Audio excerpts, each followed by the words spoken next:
Day at 8 p.m. Eastern Time. And that's a look at the schedule here on C-SPAN.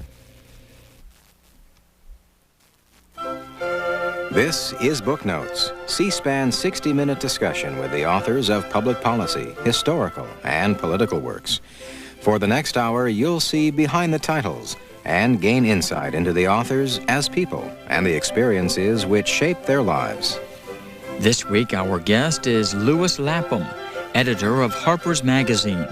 He joins us to discuss his recent book, The Wish for Kings, Democracy at Bay.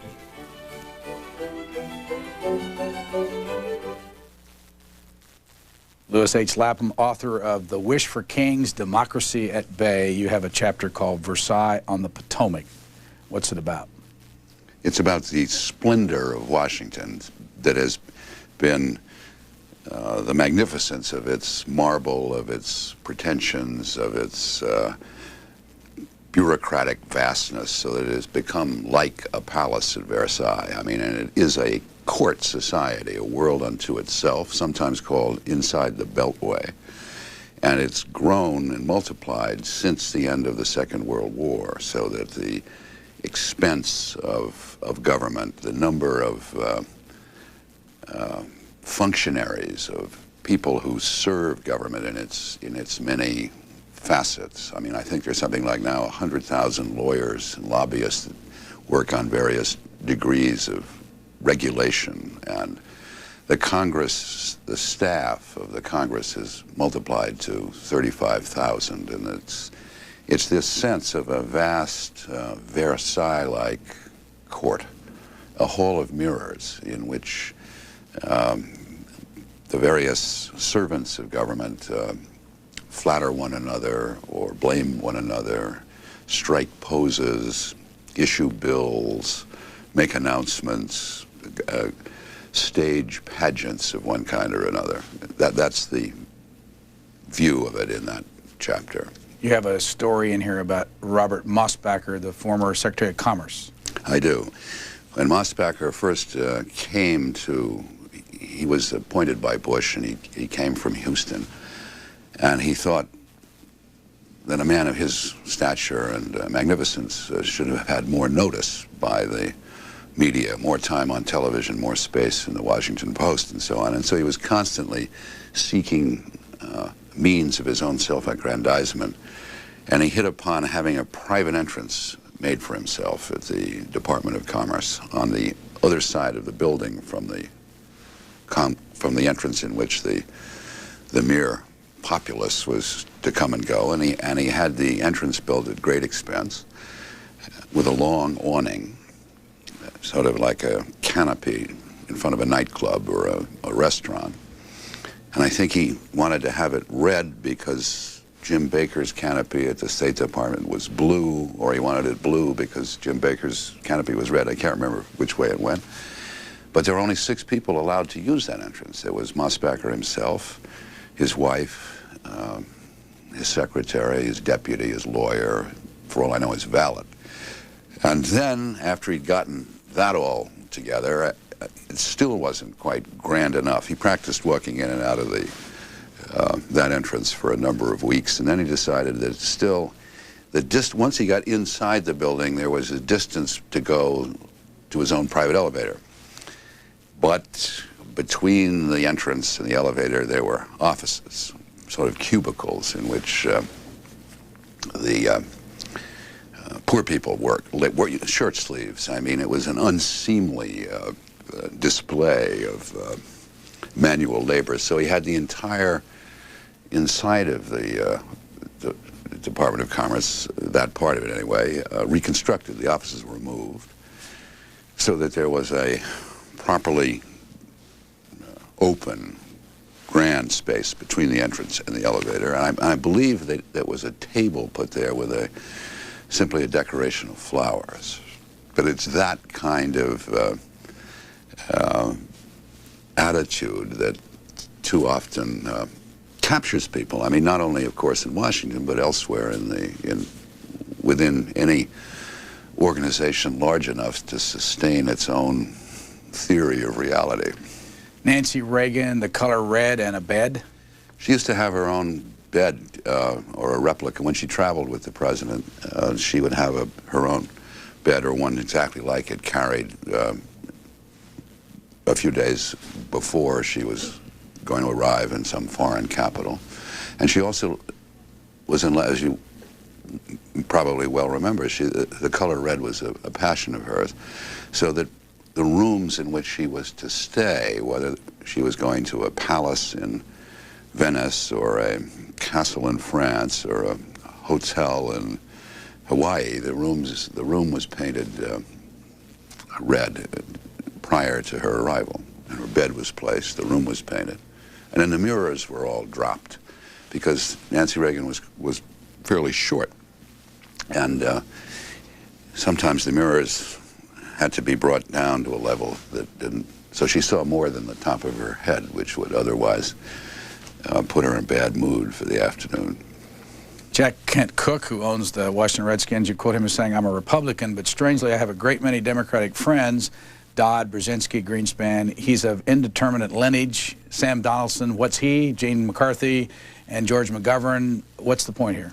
The point is that Jack Kent Cooke is the owner of the Washington Redskins, and that one of the most valued places at court in Washington is in Jack Kent Cooke's box at RFK Stadium.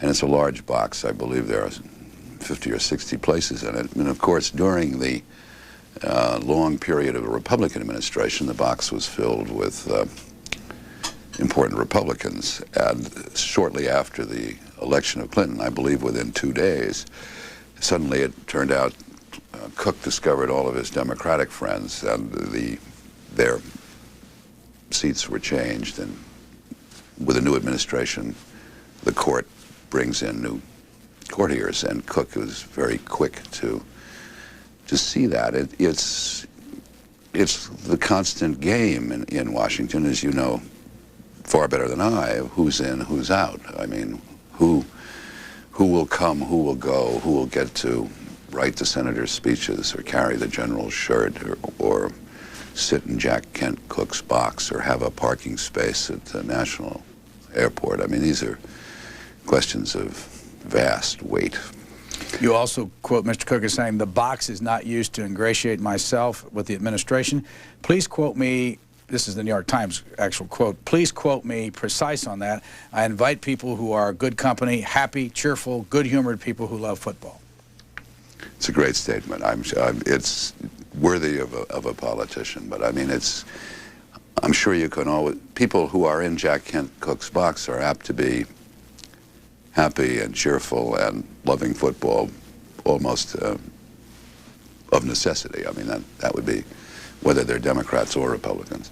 You write about the World Bank and first class versus business class travel. What's the World Bank, by the way? The World Bank is a large lending institution which arranges loans, usually for underdeveloped countries, loans for economic assistance. And it takes, most of the funds come from the United States, and the headquarters of the World Bank are here in Washington, but it does assemble funds from other countries in the world. And so its mission is to the poorer, more hard-pressed countries of the earth. But it sustains a fairly sizable bureaucracy of its own, very comfortable one, very highly paid people. And one of these people, on one of his jaunts to some desolate heath in Africa, had figured out that if he traveled business class instead of first class, he would save a great deal of money. And he then worked out the equation that if this practice was adopted by other members of the hierarchy of the World Bank, they would save $12 million a year. And this is not too great a decline in accommodation. I mean, we were simply going from first class to business class and saving $12 million. But when this memorandum was passed around within the corridors at the World Bank, it evoked feelings of horror, disbelief, dismay. And one of the vice presidents sent back a counter memo saying, if I can't remember the exact words, but it was to the effect that this couldn't, this sort of suggestion was outrageous, and that if Mr. Whoever it was didn't have more concern for the comfort of his colleagues, he should be dismissed at once and sent to some dark place of exile. But it was the feeling of, how can they take this away from me? You have a story in here about Bob Gray. Who is he, and what's his relationship to you? Bob Gray was a man I began to, when I first came to Washington in the late 1950s during the Eisenhower administration. I'd come from university, and I was trying to decide what kind of career to follow. What school? I'd gone to Yale University in the United States, then I'd gone to Cambridge University in England. And so I came and I talked as a very young man. I approached the CIA, I approached the Washington Post, and I also approached the White House. And I was sent to talk to Mr. Gray. Gray, at this point in time, eventually became an enormously successful lobbyist and trafficker in influence and patronage. And now, as I believe, he had his own lobbying firm for many years and is now with Hill and Knowlton. But then he was a young man, and he was an aide to Eisenhower. And I can remember being interviewed by him. He had very little time. He was hard pressed, and the interview took place in the basement of the White House, in the barber shop. I mean, there was a barber chair down there in those days, and the only other place for me to sit was on the toilet. I sat on the toilet, and Gray sat in the barber chair, and I was at the level of his shoes, which I remember being very beautiful shoes.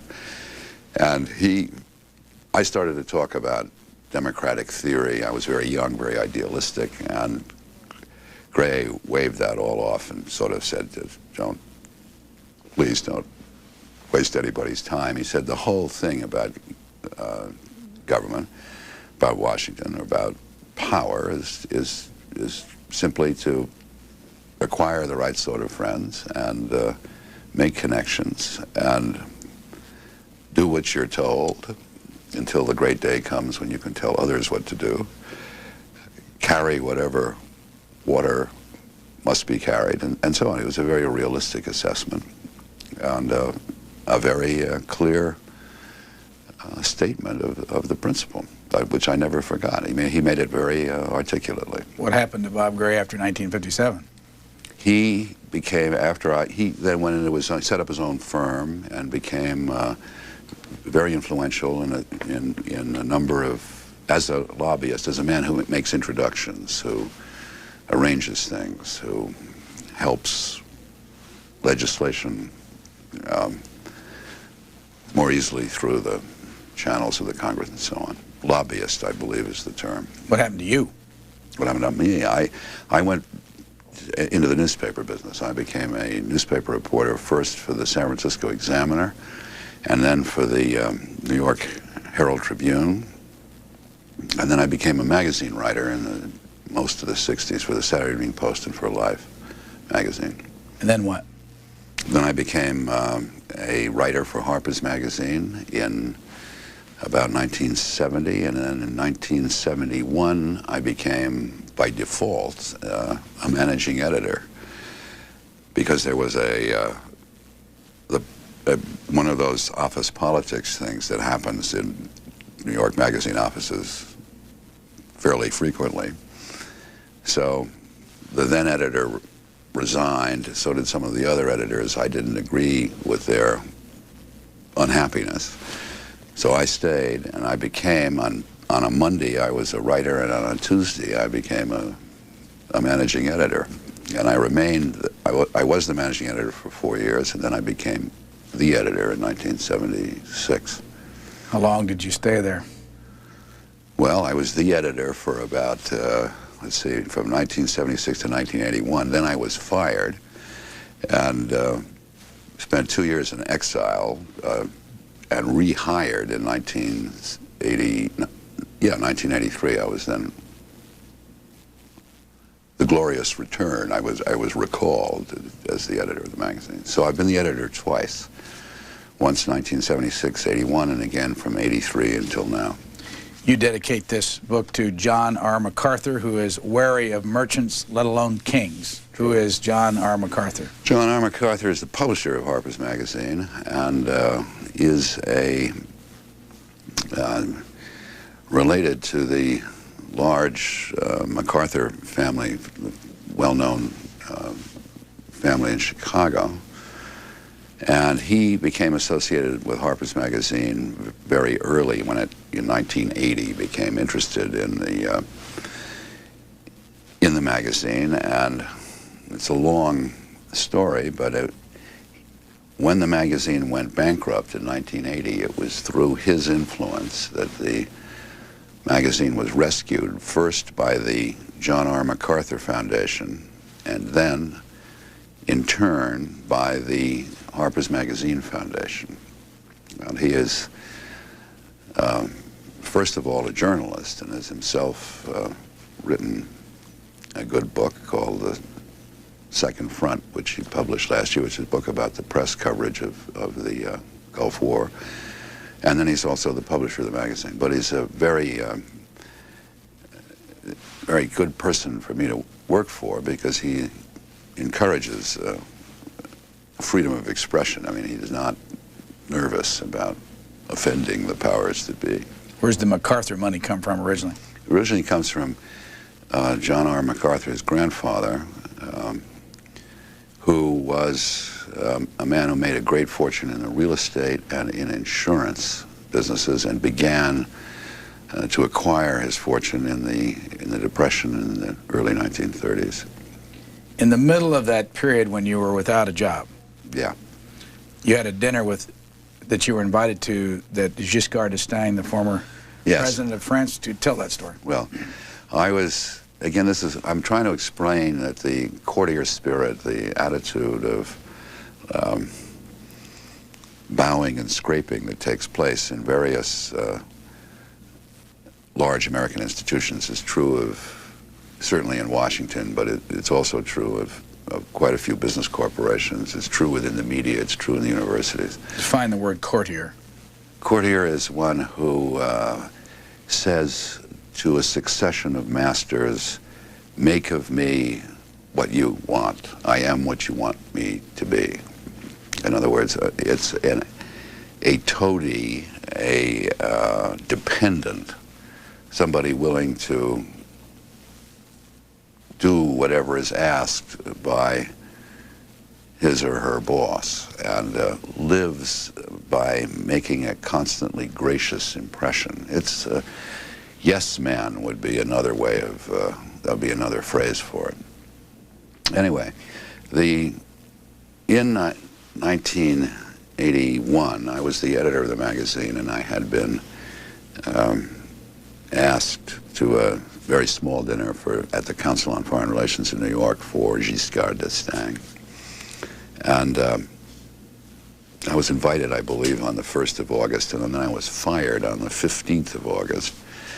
And the dinner was on the 15th of September, and a few days before the dinner, the council called me up and wanted to know what title should go after my name on the little piece of paper that's distributed to everybody at the dinner.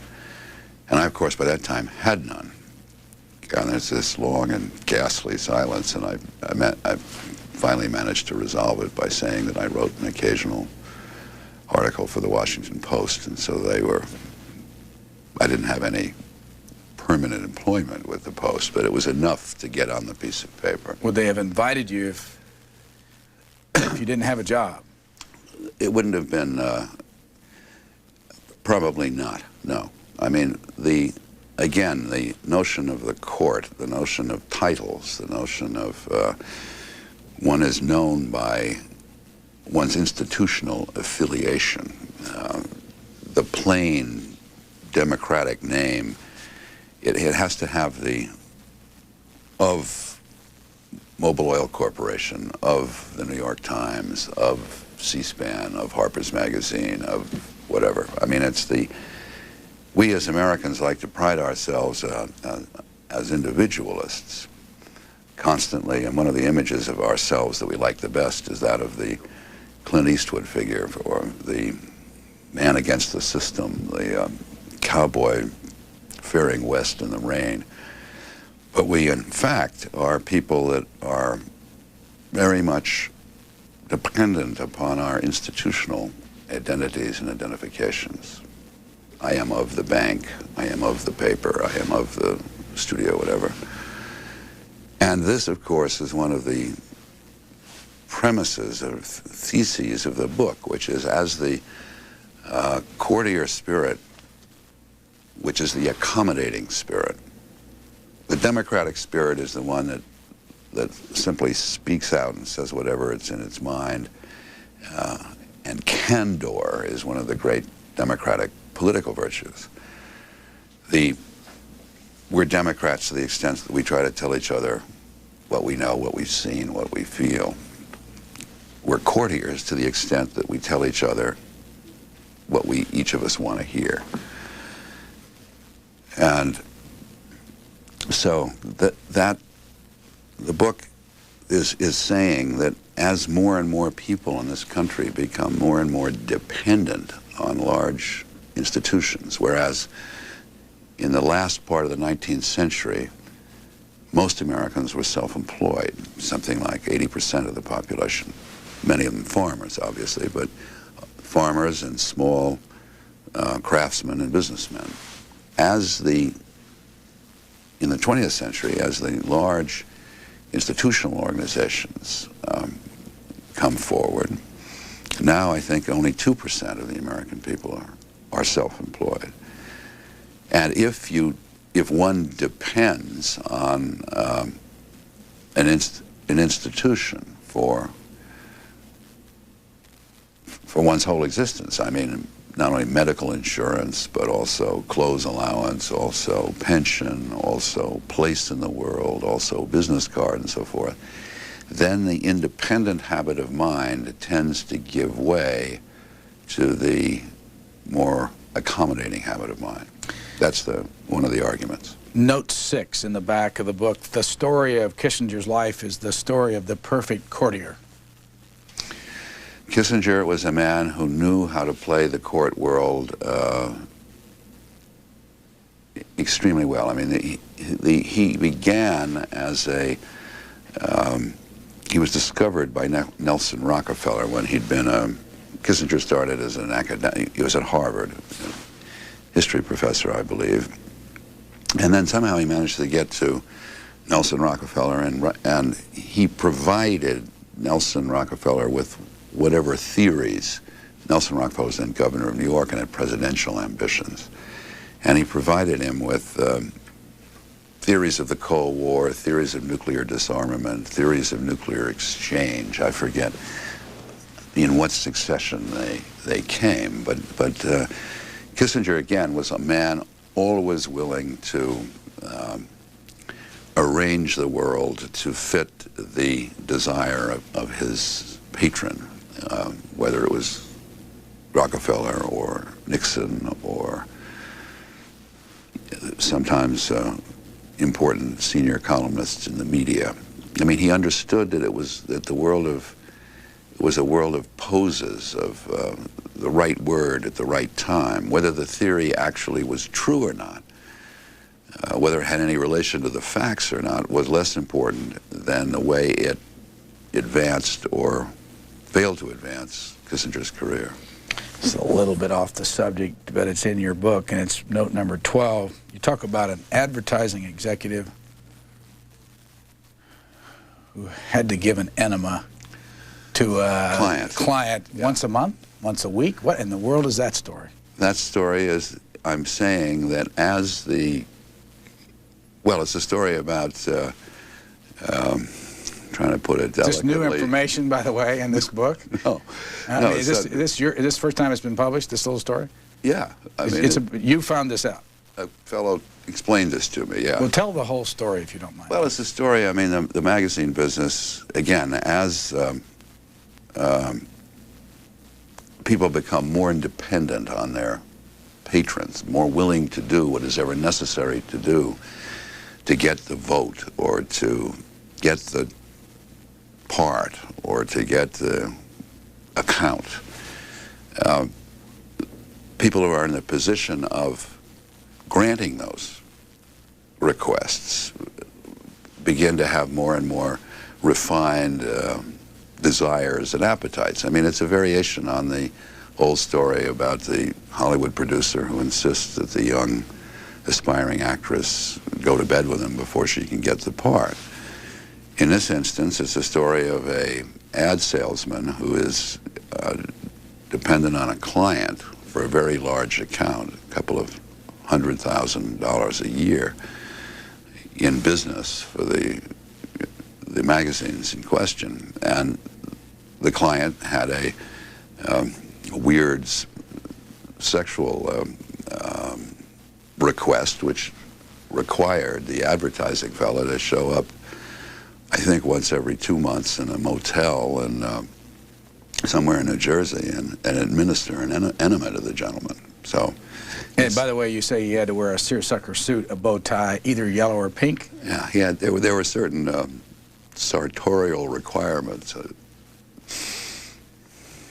But it's an example of the, it happens to be a fairly unhappy example or dismal example, but there are many, many examples like that throughout the society. People that are in power, that have power over their dependents. This essentially was the argument between Clarence Thomas and Anita Hill. It wasn't it was the argument about what does the individual in authority, what can he insist upon on the part of his subordinates. You have a letter in here, I'll read just a little bit of it. Dear Mr. President, herewith the first run off the press of a book called The Making of the President, 1968, whose hero is Richard M. Nixon.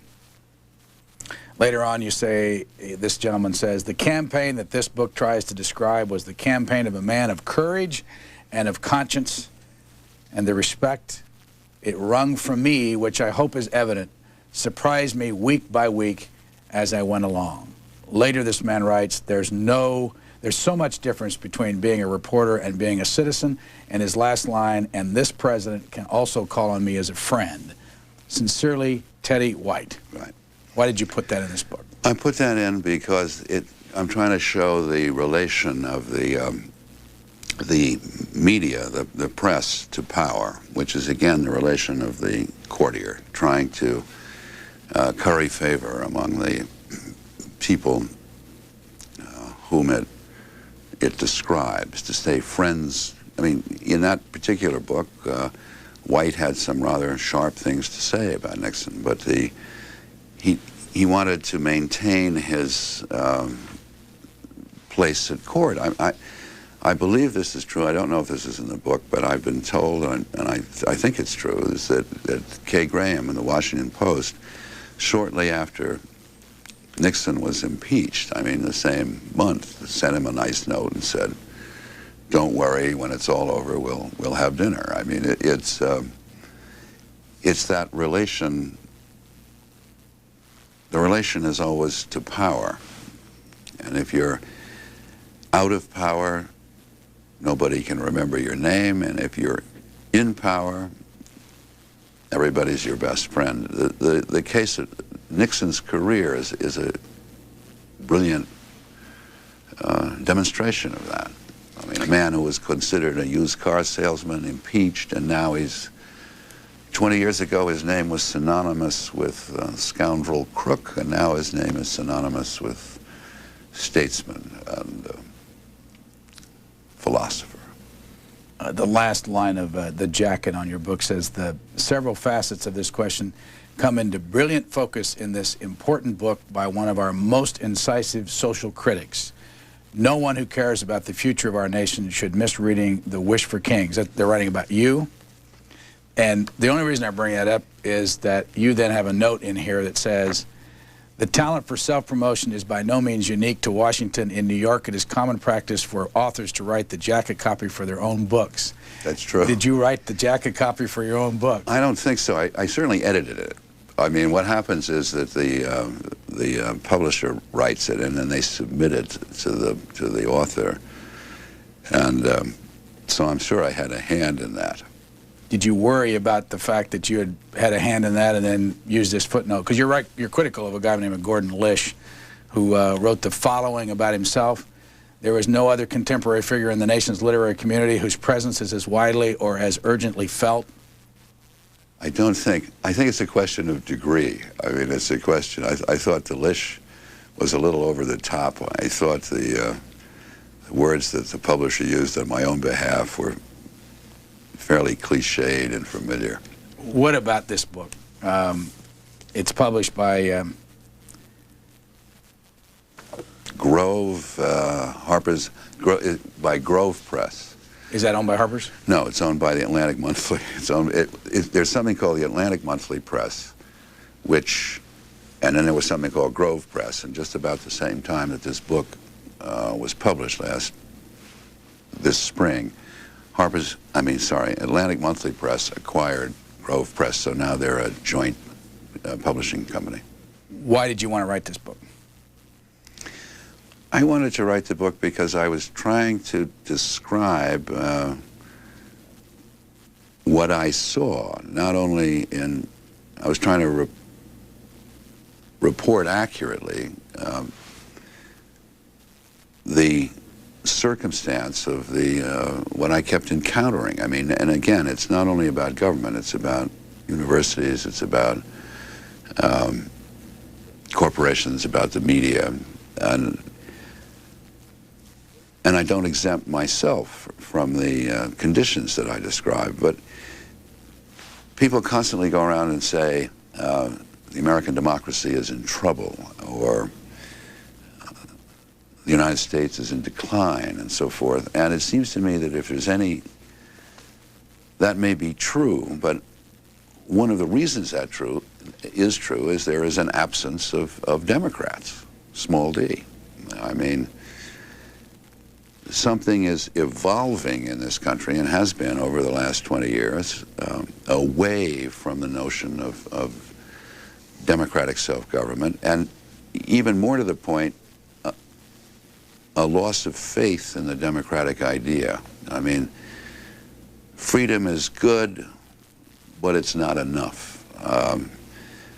Self-government would be wonderful if we had the time and the energy and the resources to practice it, but in the meantime, give us somebody who will take care of us.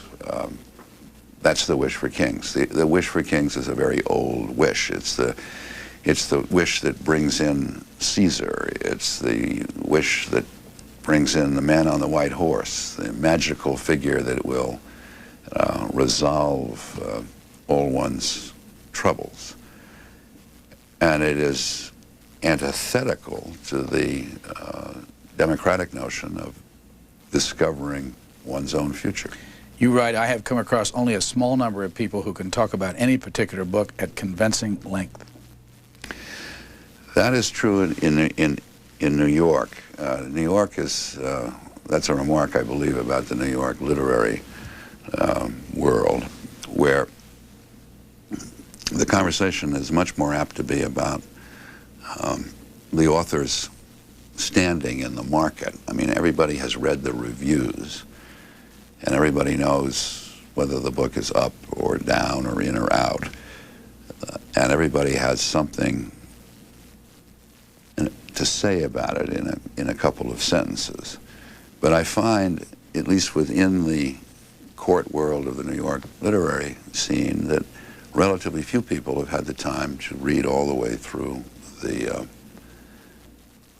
book. I find that when I travel around the country, that if I'm in California or if I'm in Ohio or Texas, and I run across somebody who's read the book, they're apt to have read the whole thing and are prepared to really talk about it. Whereas in New York, I get the current opinion. You had a book show on television. I did. What was the name of it? It was called Bookmark, and it appeared, it was on public broadcasting, and it was on for 3 years, 1989, 90, 91, I believe. What was the format? Very similar to this one, except it went for half an hour. We'd take a book, just the way we're doing now, and I would play your part, and you would play mine, and then often I would have 1 or 2 other people in the conversation, usually writers, who had thought about or had written about the subject who could add to the conversation and either argue with the writer or provide a different perspective. And the object was to try to get a conversation about ideas going in a half an hour. If you still had the show and you were playing my role and you had somebody else sitting at the table for this book, what kind of person would you invite? Well, you'd have to, I might ask somebody like Hedrick Smith. Hedrick Smith wrote a book called The Power Game.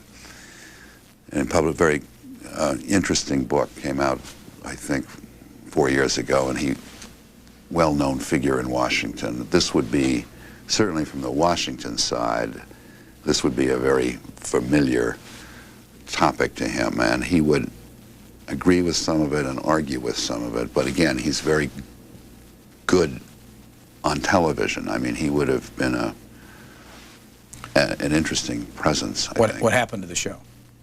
The show lost its funding. I mean, it was supported by the Bell Atlantic Telephone Company, and they supported that company for 3 years, and then the people who had been responsible for that within Bell Atlantic went to other companies. The new people in the Bell Atlantic had no interest in it, and I couldn't raise money for it. I tried. It at that point was running in 147 stations. It was beginning to evolve, and was beginning to acquire an audience. And but I went to various corporations. I went to some foundations, but I never could find the money to put it back on. What did you think of public television? And how does that fit into your, because I know you write some about it in The Wish for Kings. Yeah. I think public television, in my experience of it, was very much part of the court world. In other words, they had certain people I came up against had certain set attitudes. I mean, I brought the book show first to the station in Washington, and I was simply told that we here at the station, we're not interested in books. We never want to hear more than 3 minutes a day of a book review on NPR, and we appreciate your concern, but no. And this was even with the funding presented to them. I mean, I went to that meeting with the people from Bell Atlantic. And then we encountered the same thing when we tried to put the show on through Philadelphia. And New York was willing to take the show, but only if we dressed it up with production values. So I encountered hostility to books, to ideas on the part of PBS. I mean, this kind of show would be considered talking heads, and therefore not interested, not good for ratings, not show business. And I encountered that attitude almost wherever I went within PBS. I think they're wrong, because I happen to like talking heads, and I think they're interesting, and I also think that the public broadcasting system should try to do more of this kind of thing, because, as you know, there are a lot of interesting people in the country, and they have a lot of interesting things to say, and they don't not enough of them appear, either on, certainly not on the networks, and not enough on the public broadcasting system. I've underlined a couple of other comments you're making here about some individuals. I just want to read them and get your reaction as to why you said that. The Television and Publishing Media Award, I'm reading this wrong, the Television and Publishing Media award Alan Dershowitz the reputation of an incomparable trial lawyer in homage to his talent for publicity rather than in recognition of his record in appeals cases, which as of the summer of 1992 stood at 9 wins and 39 losses. Yes, the tendency again is to go for the reputation. Dershowitz is a great self-promoter. He has won some spectacular cases, but he has lost more than he has won. But people like, I believe, Leona Helmsley and then Mike Tyson both were persuaded by his reputation. And both of them went more or less directly to jail, as I remember. I mean, he didn't triumph in their cases. But again, the media image, the reputation, often is a surrogate for the work itself. I mean, again, take Kissinger and take Nixon. Both of them have still reputations as prescient statesmen, people who were clear-eyed and saw the shape of the world. And yet, if you look back on their record, it's like Dershowitz's record. I mean, they were wrong on Vietnam. They didn't understand the oil crisis of the early 70s. They certainly didn't understand Iran or the Shah. They didn't foresee the change in Russia. Neither of them ever understood the economy. They didn't understand what it would mean to go off to change the gold standard in the early 70s. So that the record is based on, to a large extent, on image and very little on substance. Elizabeth Taylor. But the media chatter incessantly about the people for whom the society has the least use, about Elizabeth Taylor's wedding or Jay Leno's contract or Maria Shriver's hair, and they, let me turn the page, and they take little notice of people or professions on whom the society utterly depends. How come? The former figures, the celebrity figures, tend to be more fun.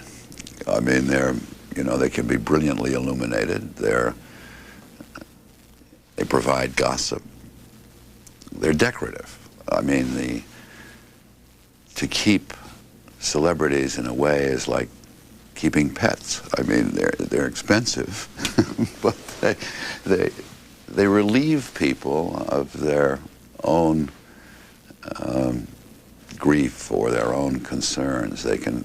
It's like a great puppet show that takes place, or it's like a pageant at court, to get back to that image. It's like a masked ball, and these people are more fun to talk about, and again, with the wonders of the modern technology, with the television, people throughout the country identify with them. I mean, the stars of afternoon television soap opera shows receive 100,000 letters a week from fans telling them things that the correspondents would never tell their fathers, wives, husbands. You know, I mean, confessional. You write about a dinner party you were in attendance, and you're sitting next to a lady and you're talking about democracy. Before I ask you about that, let me read this statement. You write, over the course of the last 20 years and across the span of an extensive acquaintance among the people who enjoy most of the country's advantages, bond salesmen and politicians, as well as publishers, corporate vice presidents, novelists, lawyers, English professors, and undersecretaries of state, I have noticed that most of the respondents fear and despise both the theory and the practice of democracy. I think that's true. I'm talking about, it's the thing I said earlier when I said that if you asked me, why did I write this book? The answer is that I've encountered, if you ask me what is the trouble with the American democracy, I will say to you the absence of Democrats in small d. They despise it, though? I think they fear it. Maybe in certain people despise it. I mean, the attitude of the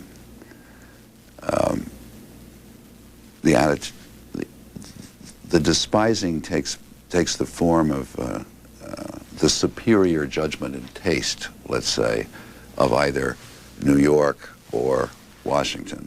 We happy few, we here in New York understand it, but they on the other side of the Allegheny Mountains won't understand it.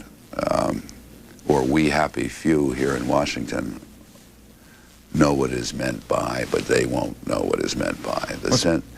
Sorry? What about that lady? I mean, the lady at the party kind of dovetails with what you just said. Yes, I'm not sure which lady. She's the one that I found myself wondering how it is possible to preserve the democratic spirit in a society distinguished by the absence of Democrats. At a dinner in Washington in February, I was seated next to a woman who thought that democracy was supposed to be easy, quiet, orderly, peaceful, and safe. Right. That's true. By the way, you didn't name some of these people. They're going to know who they are when they read this. I would think so. You going to be invited back to these dinners, you think?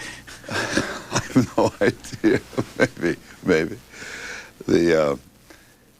But again, that woman's sort of thought in terms of democracy as a 4th of July parade, not as a ceaseless argument. And again, the attitude toward please no confrontation.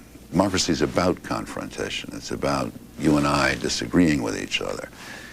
It's about, it's not easy, it's not orderly, it's not especially safe.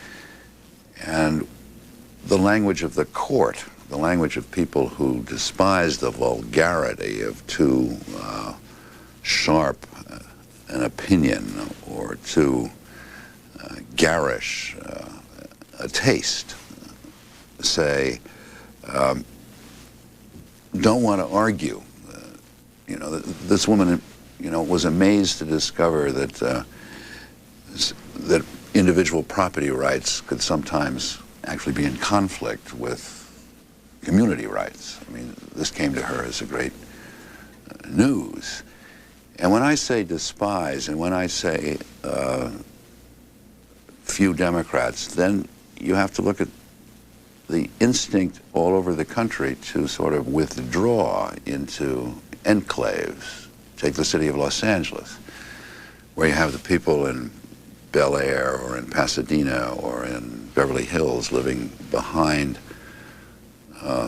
safe perimeters, behind walls, behind their own police forces, just trying to divorce and distance themselves from the proletarians wandering in the streets. Now that's happening all across the country. The whole advertising business is based on the point of making class distinctions. In the time remaining, I think one of the things is you dish it out to just about everybody in here on both sides, and I want to make sure I get the balance. You say Bill Clinton cast himself as a friend of the American victim. The promises he made in the name of a custodial state could easily have been confused with a program of diet and exercise for a generation of lost children. An abbreviated list of his promises reads as follows, and you go through all of his promises. And earlier you said the philosophers of the liberal left, several of whom composed Governor Clinton's thesis of economic deliverance, believe that although money is wicked in the hands of mere individuals, it regains its blessedness in the hands of the state. Yes. That's the both left and right believe that money is wonderful if only properly used. I mean, the conservative is apt to think that it's best left to the individual with no government regulation or rules, and the statist, the person who says the government knows best and therefore if we spend the money on behalf of others, it's a different use, but it's in either instance, money is blessed only in the hands of those, in the hands of the right people, however they happen to be defined. Is there any way to define your own politics at this stage in your life? After reading this book, did you conclude anything? I conclude that... I mean, writing this book, excuse me. Well, I conclude that I want to get on, I want to try to learn how to describe the circumstances of the American democracy at this point in time in a language that's more accurate than the one we've been using. I mean, one of our difficulties in this country is we don't have a vocabulary yet in which we can accurately tell each other what we want. I mean, how do you solve, what are the words to solve, let's say, the health care crisis? There is no solution until we can come to a prior agreement as to what we expect. I mean, otherwise, the desire for immortality, I mean, we now spend $600 billion a year, or 7% of our GNP, and that will just continue.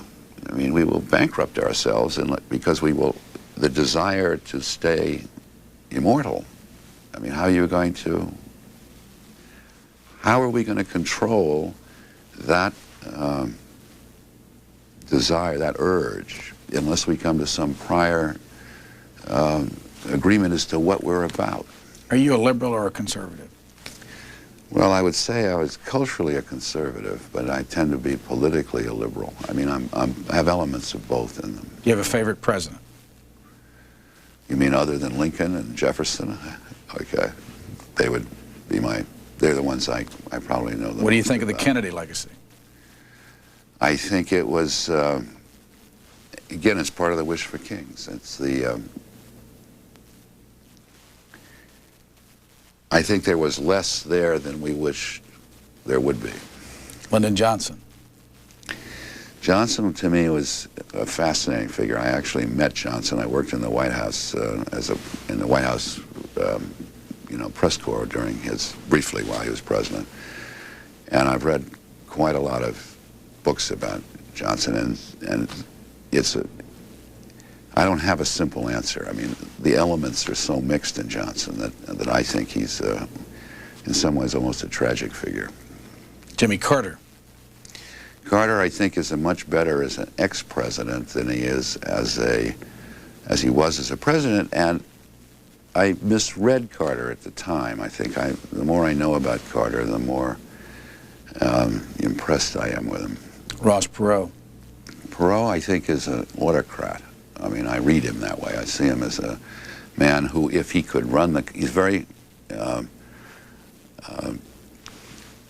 he knows what's wrong, but the way he wants to fix it, to me, is very unclear. And I get the uneasy feeling with Perot that that he would like the country to be run either, either as a prison or as a monastery. I mean, he would be the abbot or the warden, and I don't think I don't think he has much sense of democratic debate. Reagan taught the country that it wasn't necessary for a president to know anything about law or foreign policy or free speech or trees or black people or whales. Government was a salesman's smile and a gift for phrase. Phrase. I think that's true of Reagan. I think Reagan was shrewder than many people thought, but I also think he was primarily an actor. He was a man who read a script, and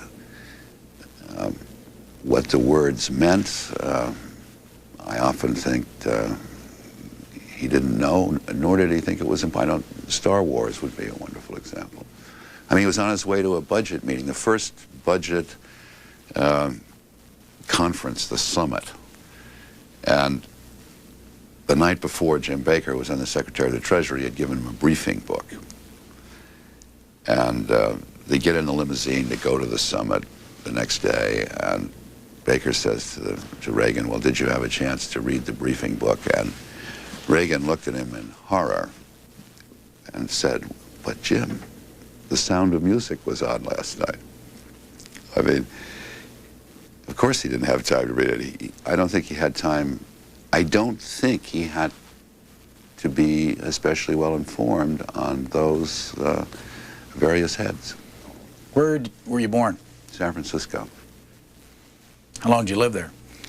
I lived there until I was about 13 years old, and then my parents moved to New York, and I came to New York and went to school, boarding school, and then to college in Connecticut. What professions were your parents about?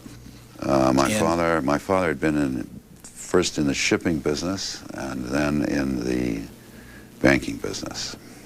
What impact did Cambridge have on you? Well, Cambridge showed me the difference between an American university education and English university education. I also formed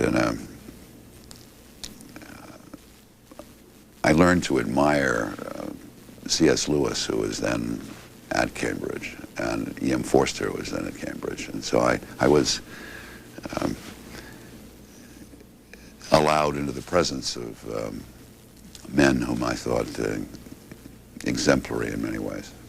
Were you concerned when you wrote this book that you were stepping on a lot of toes and that you might not be welcome in some places that you used to go to? No, because the people who've writing a column, a monthly column for Harper's Magazine for a number of years, I've already stepped on quite a few toes, so that I don't expect any new doors will be closed. Has there been any different reaction to this book, say, than that magazine? I mean, are people buying this book that don't normally buy Harper's? I think so. I think so. I'm beginning to get letters from people who aren't familiar with what I've written, and it's very encouraging. How's it selling? I think it's selling quite well. What's that mean to you? How many? All that means is my publicist tells me that, or the publisher tells me that it's doing well, and that I don't know what that means, but presumably, and I also know that people go and ask for it in bookstores, and it's already been sold out, and they've had to order another 20 copies. What's the circulation of Harper's? 210,000. Is it making money? No. Harper's last year had its best year, and since 1962 we only lost $67,000. How long are you going to keep it up? Well, I think we could keep up that loss for quite a long time. How about you? How long are you going to stay the editor? As long as I can get up in the morning and think that it's fun to go down to work. Next book? Next book is about Yale University. When? Published the fall of 1995. Our guest has been Louis Lapham. He's the editor of Harper's, and this is what the book looks like: The Wishes for Kings, Democracy at Bay. Thank you very much. Thank you, Brian.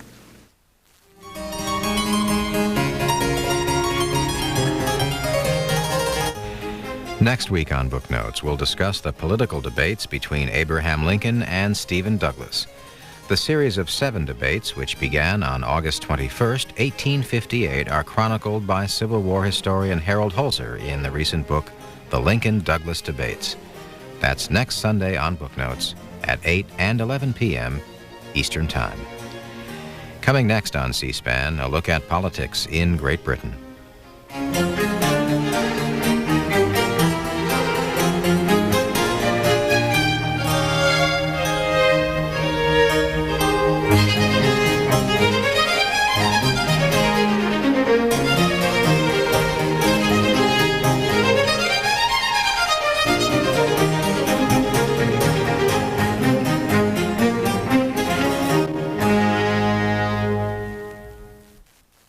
For a transcript of this edition of Book Notes, please send $5 to C-SPAN Transcripts in care of Tapewriter Incorporated. Post Office Box 885 in Lincolnshire, Illinois.